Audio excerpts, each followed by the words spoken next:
C'est vrai que j'ai ça, moi. Et ça aussi.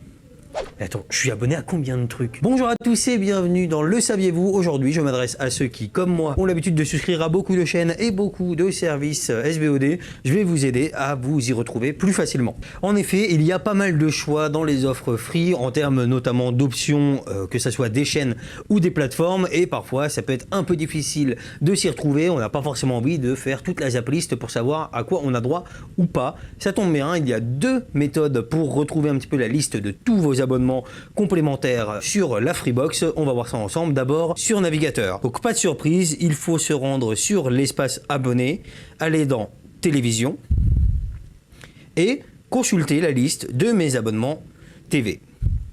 Et donc vous allez voir le montant exact que vous dépensez en services supplémentaires. Donc par exemple ici nous avons une chaîne unique, donc à 1,99 € par mois, et un pack par exemple ici avec contenant donc deux chaînes. Vous avez le contenu qui s'affiche ici et un autre Family by Canal qui est ajouté ici. À noter également que les vidéos à la demande, les achats à l'acte seront également affichés sur cette page.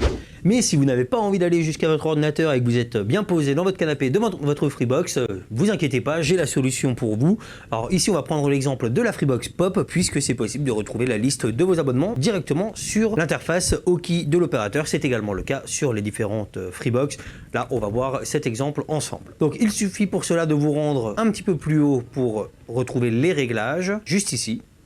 Vous cliquez et vous avez une rubrique justement nommée abonnement et code. Mes abonnements chaîne TV par exemple, et ici on va retrouver le pack Boomerang ou la chaîne Top Santé qu'on a vu plus tôt. Et si jamais on clique dessus, eh bien il y a tout simplement une possibilité de résilier votre abonnement directement si jamais vous vous rendez compte que vous n'utilisez plus du tout cette chaîne par exemple. Et on aura le choix entre résilier l'abonnement maintenant ou résilier à la fin de la période si vous voulez au cas où pouvoir en profiter un petit peu plus. Nous on vous conseille plutôt de faire cela, résilier à la fin de la période d'abonnement. Tant qu'à faire, si vous avez payé un mois mais que vous allez résilier au bout de 2 jours, vous allez quand même pouvoir en profiter un petit peu plus longtemps. On clique et il va falloir taper son code d'achat. Si vous ne savez pas comment en créer un, ne vous inquiétez pas, il y a une vidéo exprès sur Univers Freebox qu'on vous conseille pour tout savoir là-dessus. Il suffit ensuite de valider et donc l'abonnement sera résilié à la date anniversaire de votre abonnement. À noter cependant pour les services de SVOD, il faudra se rendre directement sur les plateformes pour se désabonner et pas